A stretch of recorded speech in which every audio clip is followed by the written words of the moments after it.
Okay, and it is all yours. Okay, thank you. And it should be, there we go. Um, Excellent, thank you. Thanks to the Human Animal Interactions Division as well for providing these kinds of education, this kind of education to people. Thank you all for being here today. What a delight to find people who are so interested in this aspect of our animals' work. I really appreciate it. This is something that I feel very strongly about. I'm quite passionate about all of this. So you may, as a matter of fact, hear some of that passion in my voice as we're going through today. Please do feel free to write in questions in the chat. I will not be looking at the chat as we are going through, but I know Lori is keeping track of that. And I sincerely hope that we will have time for questions at the end. Although with my passion, I may talk more than I intend to, so we're going to do the best we can. We do have learning objectives for today.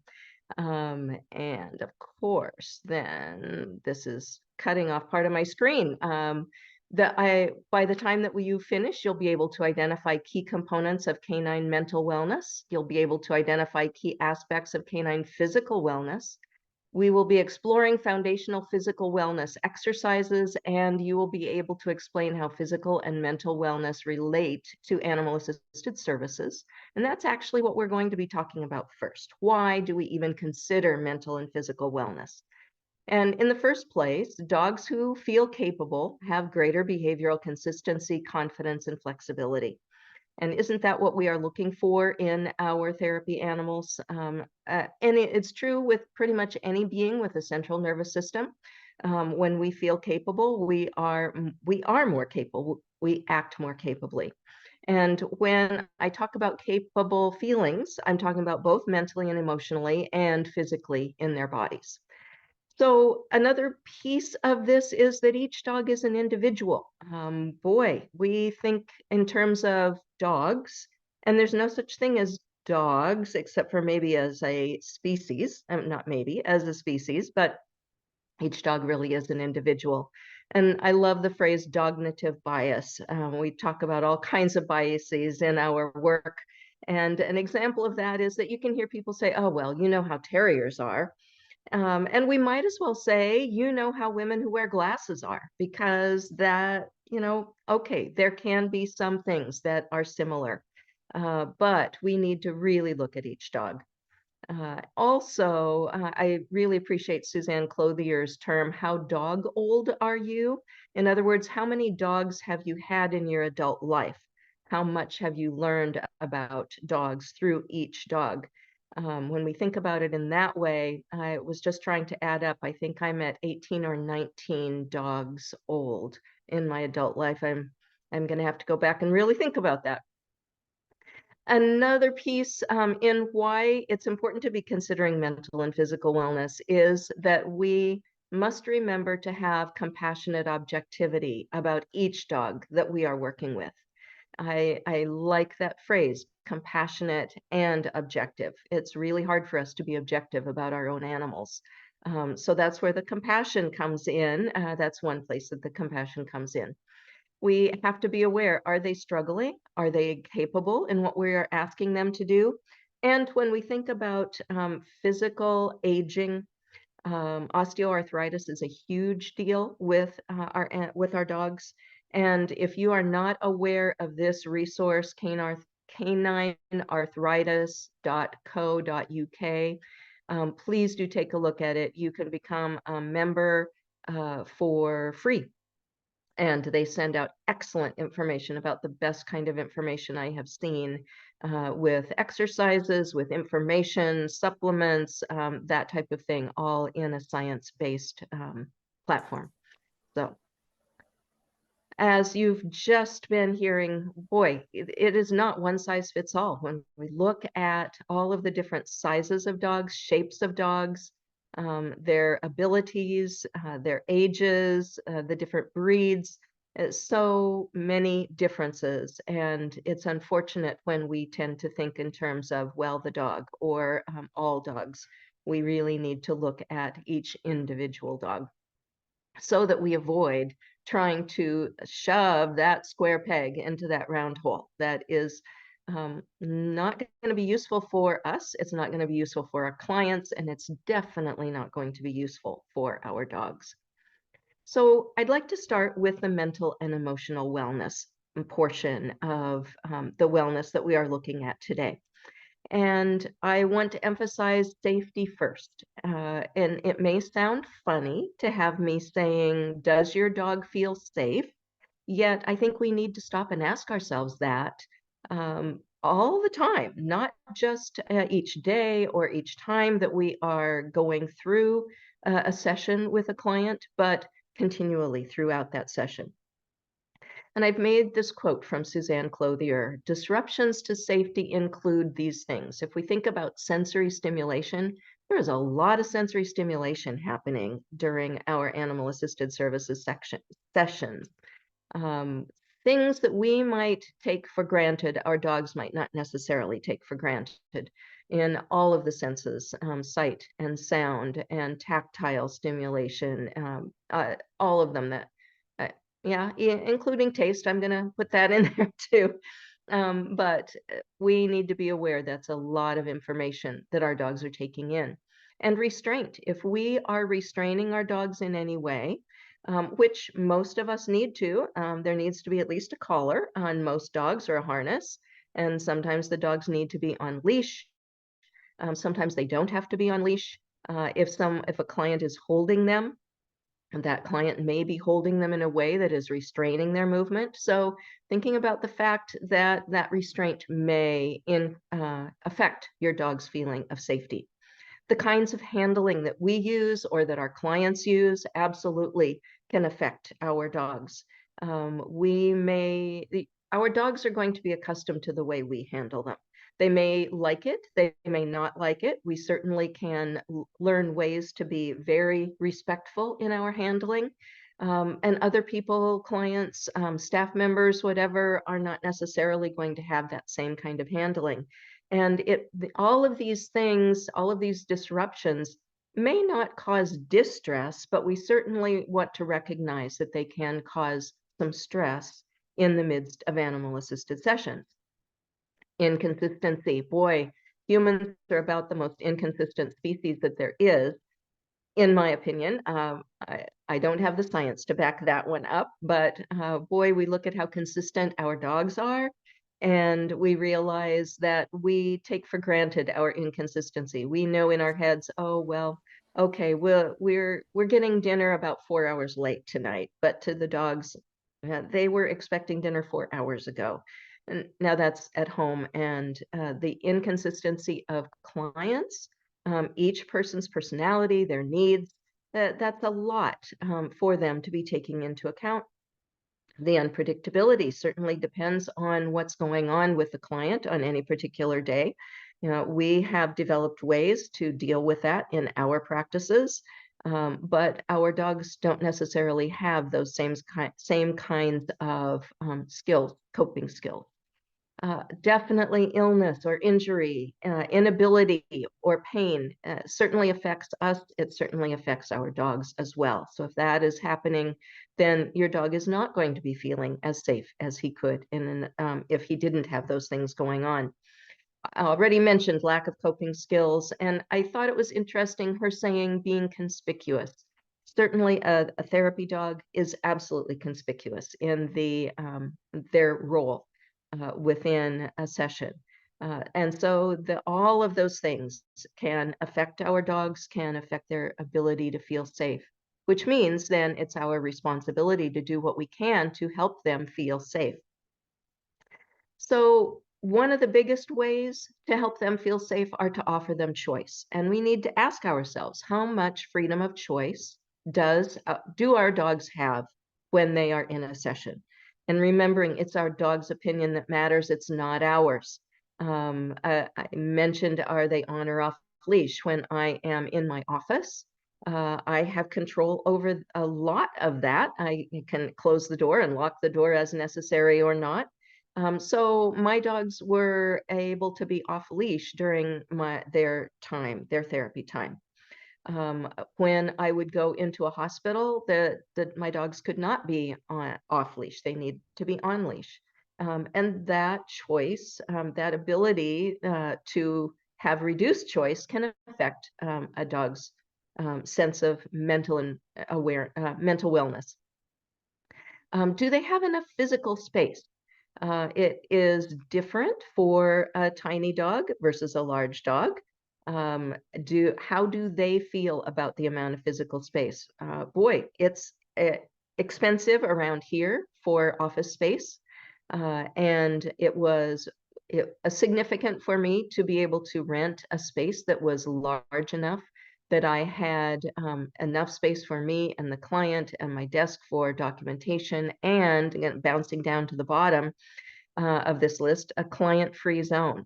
I had a wall that my dog could go around so that the dog could completely on his own or her own leave the client interaction.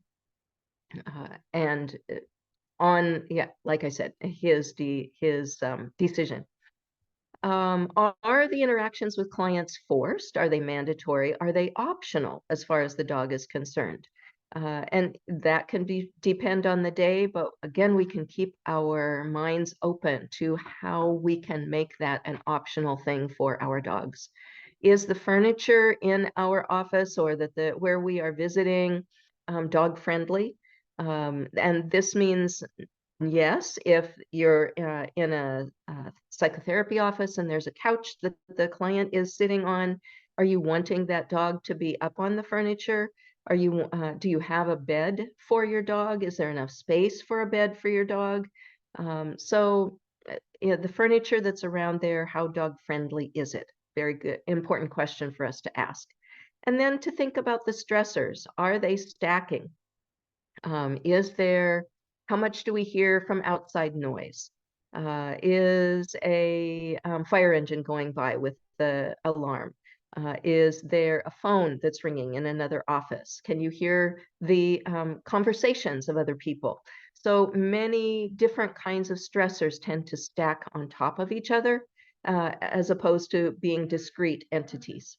And then again, that client-free zone, I can't emphasize that enough, just how important that is. So as you're thinking about the kind of dog that you have, I'm not talking about breed, I'm talking about personality, their mental wellness, so to speak. Do you have a Hummer of a dog that is very robust? I really dislike the term bomb-proof, although I know that a lot of people like to use that term. I don't think of anyone or anything as bomb-proof, and I think we do a disservice to our dogs if we use that term about them. But we can use the term robust and seeing that dog, how they respond to the various stressors that happen in their lives. Are they robust? Are they the durable sedan that is certainly affected by things, but is able to keep going and needs that rest? Are they the fragile sports car? Interestingly enough, I learned that Porsche is considered the most fragile of the sports cars, that it needs the most maintenance and repair. Didn't know that about Porsche, and maybe that's no longer true. So I guess I'd better be careful about what I'm saying in a webinar that lots of people from lots of places are seeing. But you get the point, that the kind of dog that you have is going to affect their mental wellness for the kind of work that we are asking them to do. So let's look at some ways to foster mental and emotional wellness. It really is a balance, like those rocks on the left. One of the ways is that we can provide them very high quality nutrition. And I'm talking not only about their regular food, but any kind of treats that we might offer them during sessions. I like a Snickers bar, a candy bar every so often, but it's not part of my regular diet. And I don't want to be feeding my dogs treats that are filled with sugar and other kinds of things that aren't the highest quality nutrition. So we owe it to our dogs to be researching the kind of, not only the nutrition they get in their meals, but the kinds of nutrition they're receiving in the treats that we provide to them. They need regular and appropriate physical exercise. And of course, that word appropriate can mean lots of things. But for example, I have a puppy who's 5 months old, and I have a puppy who's a year and a half. Now, both of their bodies are able to do only so much simply because of their bodies. Same thing with my 11-year-old dog. She's able to do different things. So we need to have a sense of what their physical bodies can do. And just like we need our bodies to move and we need to get various kinds of exercise, our dogs need that too. Mental puzzles can be great. Not only do they have the work that they do, but they are able to have a puzzle, some of them to find treats. They have to move various things around to be able to get to their treats or their meal. So you might have a lot of fun looking up some of those mental puzzles that are available. I also think it's really essential for dogs to have varied activities beyond their work time. What's the phrase? All work and no play makes Jack a dull boy. Same thing for our dogs. If all they do is work and then come home, that's not enough. That won't give them a well-rounded lifestyle, which then can create less mental and emotional wellness. They certainly need adequate rest. And I'm not talking about just being at home at night, but the rest that they might need during a day of work. Social interactions, those are individual according to the dog. Some dogs really need dog friends and they need that time to be with their dog friends. Other dogs, so much they're dog friends, but they really would like to have interactions with their human friends. And each one dog's adequate interaction might be an hour, another dog's adequate interaction might be 10 minutes. So we need to know our dogs and be able to give them what they need. Another piece is that handler's ability to split their attention. If we are working with a client, we also need to give our dog equal attention and not just focusing solely on the client. We need to keep asking our dog, how is this for you? Throughout each session, not just at the beginning, not just during an assessment, but how is this for you? And then respond to the answer that they give us if we need to make some changes. And again, providing that client-free zone in the office with the dog's choice of when to go there is an excellent way to foster wellness. So now we'll look at some physical wellness pieces. Not every dog needs to do this kind of, okay, the one thing you can't adjust when you're home is a delivery. And I think my husband is going to be coming. Diva, come here, darling. Thank you, good girl. Thank you, Calvin. I am not going to get up to take care of that delivery, though. I hope the dogs will remain as quiet as possible. So not every dog needs to do this kind of physical activity. But I love this photograph, and absolutely many dogs, not just working canines, can be trained to do this kind of work. So I love that photograph. We need to first think about what might interfere with your dog's physical abilities. So starting with muscular weakness.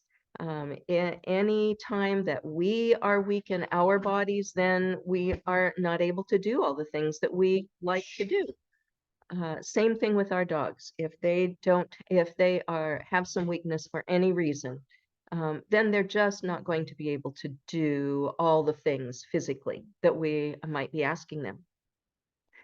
If there is stress on their skeleton, for example, if their nails are extra long, that puts definite stress upon their feet and their ankles, their toes. If they have extra weight on them, then that can put extra stress on them as well. So we need to be very aware of what their physical body. Not all dogs have body awareness. All dogs have more body awareness in their front end than they do in their rear end. But everybody is an individual, and we can provide exercises to help them learn more about their bodies and where their bodies are in space. We all have habitual movement and posture patterns. That includes our dogs, not just humans. And some of those patterns may cause stress, may cause inability to do certain things. You probably have had a stiff neck at various times, or an injury going into the next one, possible after effects from that injury. We're not the same in our bodies when we've got those things going on. Another piece I want to mention is poorly fitting equipment. It could be a collar that's too tight or too loose that is irritating. It could be a harness that is poorly fitted. I am hoping to recognize there's one poorly fitted harness in the videos later that I want to point out to you. You don't want a harness to interfere with the dog's shoulder movement, and many harnesses do that. That's all I'll say at this point. I'll point something out later. And then if the dog is fatigued, either mentally or physically, then of course, not able to do all the things physically that we might be asking of them. So how can we know that something is wrong? It comes from observation. So we'll start by watching your dog as your dog is standing. Look for evenly distributed weight. Is your dog standing with the weight shifting forward so that they are carrying most of their weight on the front end? Dogs will carry, as a generalization, they will carry approximately 60% of their weight on the front end. We don't usually notice that. That is just the way they do. So if we actually notice that the dog is really leaning forward and carrying their weight, more weight there, then they're carrying far more than 60% in the front end. And also side to side. Is your dog weight shifting over to one side and protecting the other side from having that weight on it? So they're watching the dog as he is standing. Sitting. Is your dog habitually sitting on one hip? Any dog might do that occasionally, but if it is an ongoing habit, then that usually indicates that there is something going on, not necessarily in the hip, but in the knee. So something to be aware of. When your dog is lying down, does your dog keep one or both legs straight? If we look at that photograph of the corgi, it is sort of a way to see that the back leg is straight instead of having that knee bent. So something to be aware of, again, that there is something going on probably with the skeleton of the dog. How about when you touch your dog? Does your dog flinch when you touch him in certain areas? And is there heat in certain areas? Are you able to feel that? If so, then that's an indicator that something is going on. The heat is some kind of inflammation. The flinching could be all kinds of things, but paying attention to their skin and their fur, how it moves when we are touching them or when a client is touching them. And then the dog's gait. Does your dog have an uneven gait when walking or trotting? And of course, I'm talking about four-legged dogs. I've had three-legged dogs, and of course, they will have an uneven gait. But we still need to know what is what's normal for that particular dog. And we need to listen to our dogs, not waiting for them to tell us over and over, but for us to be aware right along with what's going on. So, oops, there we go. Okay, so I've got a little video here of this was my dog Gusto. And I want you, as he is going through this obstacle course, I would like for you to pay attention to his right rear leg. Whoops, hang on. Let's try there.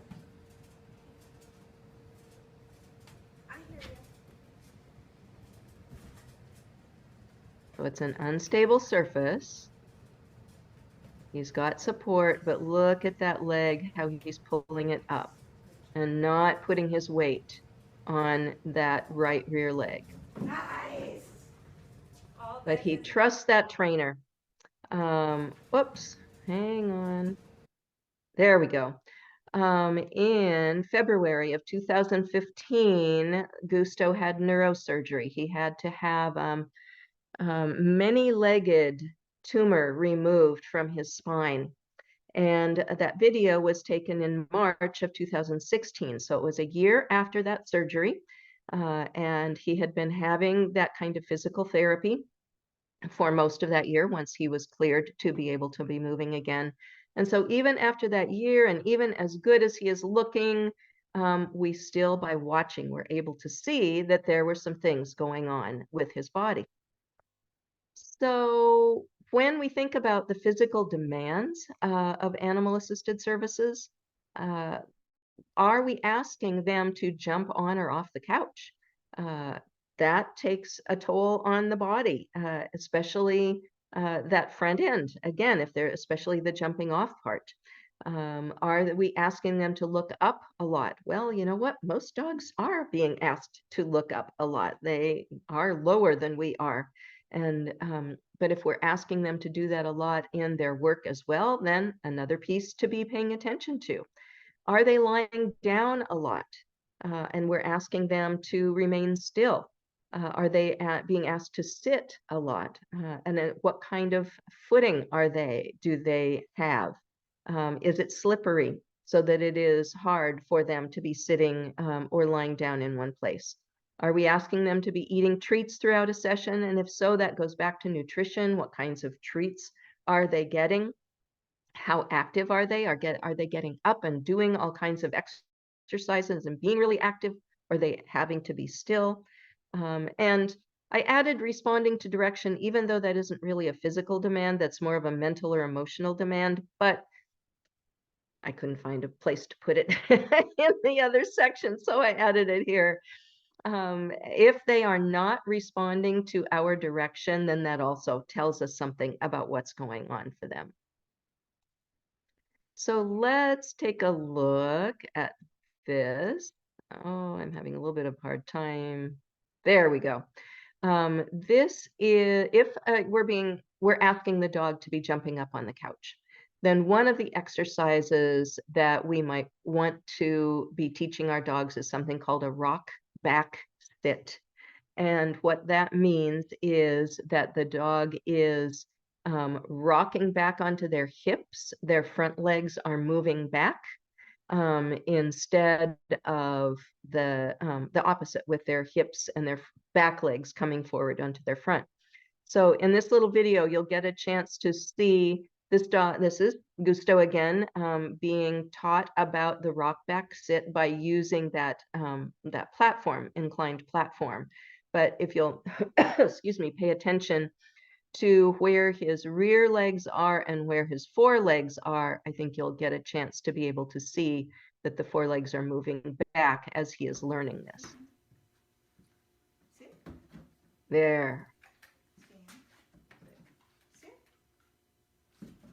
Yep, there he goes again. You got a chance to see. She asked him to try it again a different way. He chooses to get off, so she pays attention to what he says and moves on to something else instead of continuing to ask him over and over. Excuse me.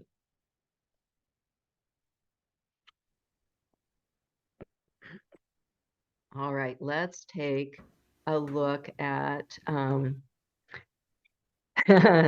if we're asking the dog to be looking up, then one of the exercises that we would want to be doing with our dogs is a cookie stretch, cookie meaning a treat, up and down in their neck to give them neck flexibility. So I didn't have a good video of this, so I asked my 1.5-year-old dog to go into the other room, and I turned on my phone to capture this.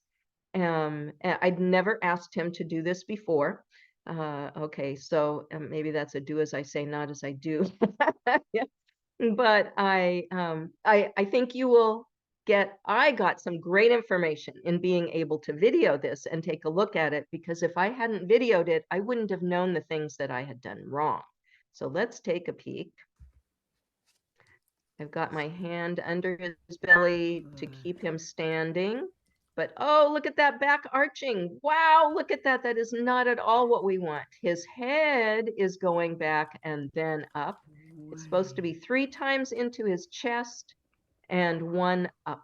So here we go, down into his chest. Okay, I was looking only there to see that, and I wasn't seeing what was going on with his back. Good So boy. absolutely, Thank you. filming what you're doing is a great way to know whether you're doing really what you intend to do or not. So I would tell you, be very careful.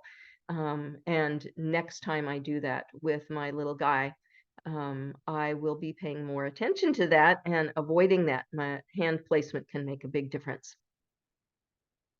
Okay, and here is another one that I had never asked him to do before. So in many of the other videos, you get a chance to see Gusto and other dogs that are very confident. They've been doing this a lot.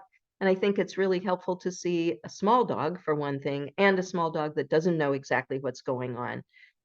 So let's take a look at this. If we are asking our dogs to be lying down, then we want their limbs to be very strong. And so this down to stand works on improving core strength and both the front and the hind balance. So let's take a look. You ready? Down. Stand. Down. Stand. Down. Stand. Whoa. Clicked a little in advance that time, Good boy. but it didn't break him. He was still willing to keep doing the exercises with me. He's a good boy. All right, buddy.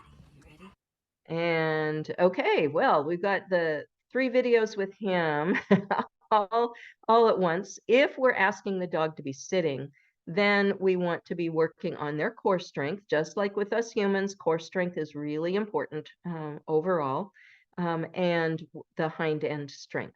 So here is a sit to stand to sit to stand to sit to stand.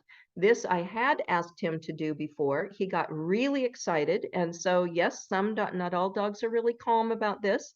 And you'll get a chance to see that I get confused too when he gets so excited. Stand. I shouldn't have clicked there. He didn't stand. There. Oh, and he's right beside me now, hearing this clicking and wondering where his treats are. Good boy. So giving you just a brief example of some of these exercises. Okay, here is the harness that is poorly fitting. See how low that goes? The dog's shoulder goes clear up to here and then into there.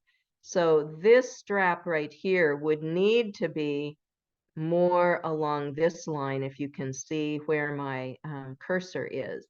So where it is now is interfering with his front leg movement. And if this dog were wearing this harness when he was running, it could end up causing some physical injury to him.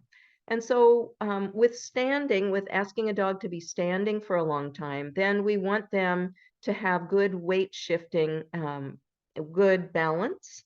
And so we are asking them to weight shift. This woman is asking her dog to weight shift by lifting the front legs, and you'll get to see 3 different views of how this is working. So side view, and she's keeping the leg so that it's basically the 90 degrees there. She's not lifting it clear up. From the back, you can see that as she is lifting a leg, you can't even tell by his body. Oh, there he shifts a little bit and checks to see if the camera has his best side. But he then immediately got back into a stable position with his hind legs. His hind legs are spread a little bit wide. Can't remember, that might be normal for that dog, but typically we would want them to be a little bit closer together. And here she goes, just a different side, and you can see his hindquarters were having to work. His back was staying quite stable, but you could see the hindquarters needing to work as she was asking him to shift his weight. So when we have a dog that's being asked to be active, a fun thing to do is to ask them to do a figure 8 around our legs. And this woman gets extra stars in her crown because she has this tiny little dog, and she is bending over as she is. This is early stages of training for this little guy to get him to go around. This gives spinal flexibility, not so much in the head and neck, but definitely in through the back of the dog's back. And how far apart the human's feet are related to the dog's size. So let's watch Jackson. She guides him through with treats, careful hand placement so that he continues to follow around and has a good time while he's doing it. We get to see Jackson again. So cookie stretches, we saw the cookie stretches with my dog when I was doing it poorly and his back was arching. Those were the up and down cookie stretches. These are the side to side cookie stretches, and these are working on flexibility and balance. So let's take a look at how she gets his head to turn to the shoulder, to the ribs, and then to the hip. Shoulder, ribs, didn't quite get to the hip, shoulder, ribs, and hip, made it to the hip that time. And she does it on both sides. You always want to do both sides. All dogs will favor one side over the other. They will be able to do some things better on one side and other things better on another side. But to keep them balanced, we want to do, if you do it on one side, you want to do it on the other side as well. And then general movement. Cavalettes are these poles that you see across here. Cavaletti is a fancy word for poles.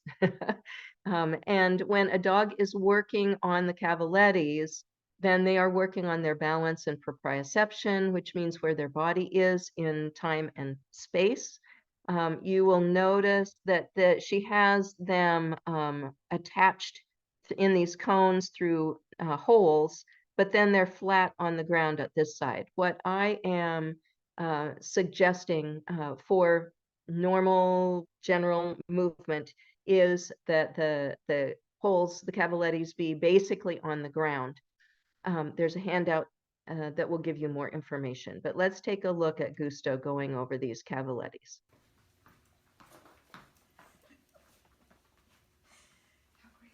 So she also gets him 1 or 2 body lengths beyond at each end so that he is set up to be approaching in a straight, where his body is straight instead of curving. And there he thought she was going to ask him to back over the cavalettes. That's a more advanced exercise, but something that he did as well. So this one is something that I recommend for all dogs, period, all dogs. The photo that I have, though, is showing advanced work, and I just didn't get a photo of something that is the basic level, the novice level. It's advanced in this photo because he is on an unstable surface and an unstable surface. But what I'm talking about with standing with the front end elevated, here are his hind feet, and his front end is elevated up here. Because dogs carry most of their weight, 60% up in the front end, and because one of the most common complaints about dogs aging is the lack of strength in the hindquarters and having difficulty getting up or down, then that's why I say that this is an exercise that is essential for all dogs. So you would start with maybe just a book, the dog standing on a book, just an inch or two, for them to get confident with this and feel comfortable in their bodies. Gradually increasing the height that they would stand. This is several inches that he is elevated here. And you would always start with a stable surface. That's why I said something like a book or a brick or a plastic stool or metal stool, something like that. Gradually then, and by gradually, I can mean over the course of weeks or months, depending on the dog, not over the course of a week, going from a stable surface to an unstable surface. and going from just an inch to several inches in elevation. But at least you've got an idea of what that looks like. Okay, I couldn't resist giving you a little bit of a peek into advanced work. And so let's take a look at this video. Hi, this is Gusto. He's a 9-year-old soft-coated Wheaten Terrier, and I'm Anne, his partner. Even though he's 9, most people would say, oh, that's an old dog, but I think you are going to see that he is not old at all. Of course, everyone ages differently, but what we hope to show you today is not only how much fun he has working out, but also how that can extend your dog's vitality. So what we're going to show you today is working on some core strength and balance. To begin with, let's try this, Gusto. Let's have you, good boy, 4 on. Good. He is, well, he was having all 4 feet on one. Let's see if we can get that. There we go, good boy. As he is balancing on just one that is a little overinflated, makes it pretty hard for him to keep his balance. Good boy. So let's make it a little bit harder and ask him to stand on 2. Good boy. Good job. Now he's having to use his core muscles differently because each one is working a little bit differently. He's having to gather his strength in his core to make sure he doesn't fall off. Good boy. Oh, that was pretty exciting, huh? So we're going to make it even harder for him next. Good boy. Thank you, Gusto. So this is back to one piece of equipment, but you see how much it wobbles. So he is really having to exert a lot of strength to make sure that he is staying balanced on this. I can make it a little harder by asking him to balance, yes, on 3 feet. He's ready to do it. He knows how to do this on the other foot. Good boy, yes. Good boy. Let's see if we can make it even a little harder. Good. Yes, good boy. Oh, slipping off, but he knows how to get back on and keep working. Good boy. Good boy. All right. Thank you for watching Gusto workout. I hope you have seen just how much fun he has. Now, he was all warmed up to begin with, so we wouldn't want you to start any of these exercises with a dog who was not warmed up. So I hope you will have more fun with your dog. One of the things I should have said was that I absolutely should have put a mat on that last piece of equipment so that he wasn't slipping so much. Shows how when we've got a camera on us, sometimes we forget about the things that we usually would do. But I needed to point that out, that I should have had a non-slip mat on there. So there is a handout for you that gives some of the exercises that I showed. It is located on the HAI website, and maybe Lori, if you would put a link to that in the chat, or if I'll that would put go out. all of these things on the HAI website for you, Anne. Great, thank you very much. Absolutely. And so that handout gives a few foundation exercises. I want to emphasize again, that's for healthy dogs, non-injured dogs, and want to warm up the dogs before doing any of the exercises. Watch for signs of fatigue or pain and stop. Believe the dog the first time. Don't ask them to tell you again. And there are many methods for teaching. I offer some suggestions in that handout, but please be gentle and respectful of your dogs as you are teaching them how to do these things. Love is not enough. Dogs need us to be realistic and respectful of their needs and preferences, and to understand their capacity to adapt and remain functional. They are adapting to everything all the time. I am so impressed with what our dogs do. And so thank you very much. I'm glad. It looks like we do still have a little bit of time for questions. So thanks for hanging in there. Thank you so much, Anne. That was fantastic. And we do actually have a couple questions. Great. One is how do you choose the most effective measures, whether it be assessments or behavioral observations, of dog self-efficacy or confidence for the individual dog, the individual temperaments of dogs? Individual temperament? Well, over the individual dog in different settings. Okay.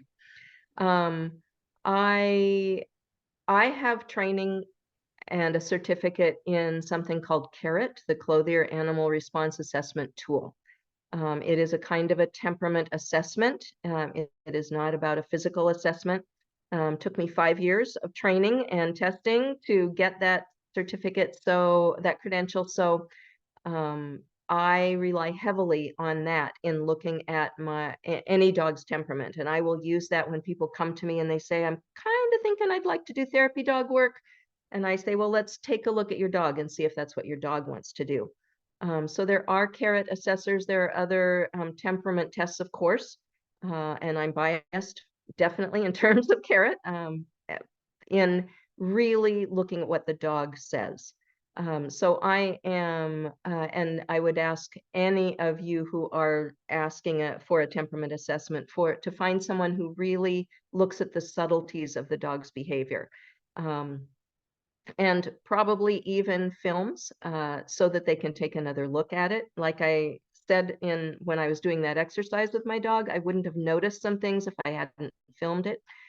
So I am looking for how much my dog approaches various aspects of the testing that I do, how much my dog or a dog is avoiding various aspects, or how comfortable the dog feels. So if you know the kinds of things that you are wanting the dog to do in your practice, then you can set up general exercises, not too much at all, but general things, and see the dog's just initial response to those things. And if you have other questions, more specific questions about that, go ahead and email me. Of course, I'm trying to say something quickly here and address as many questions as possible, but feel free to email me. Okay, great, Ann. And then do you have a recommendation of where to get balance equipment?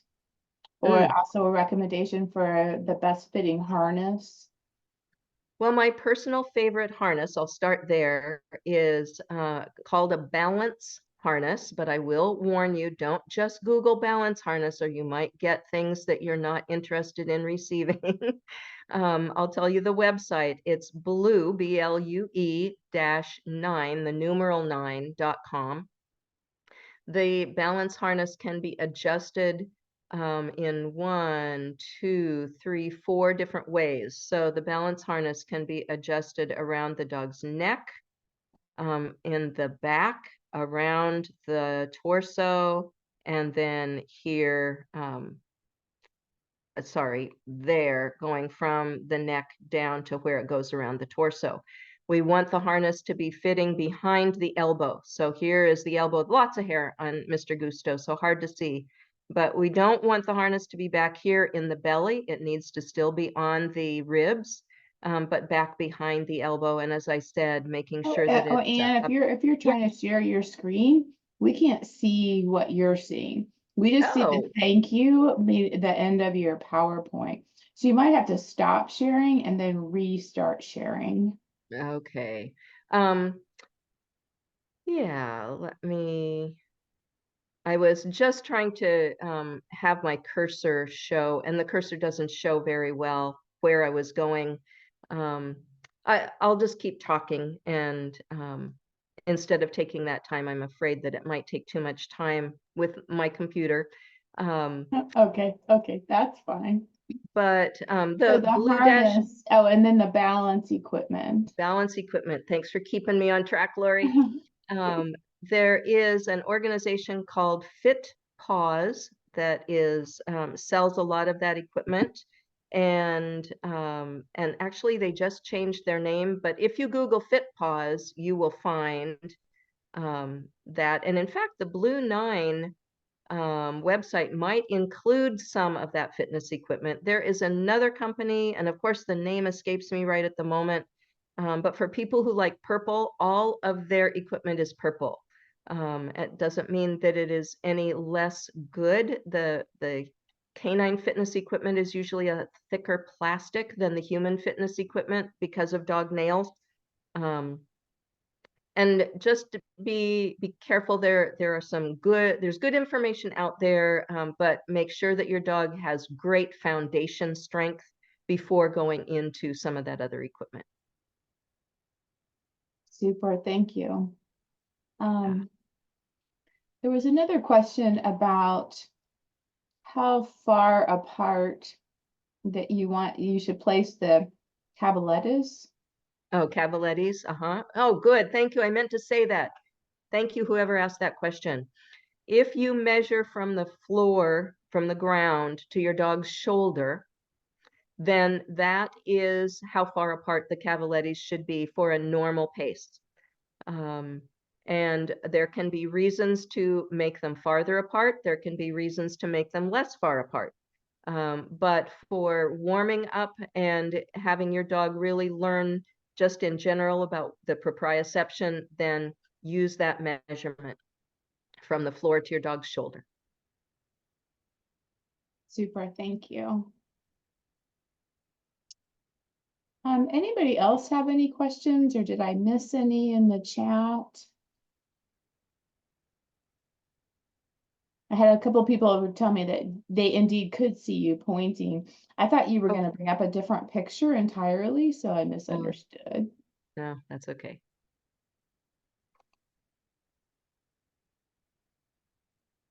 Okay. Well, this was absolutely incredible. What a wealth of information, and I really appreciate your time. And thank you, everybody, for joining us.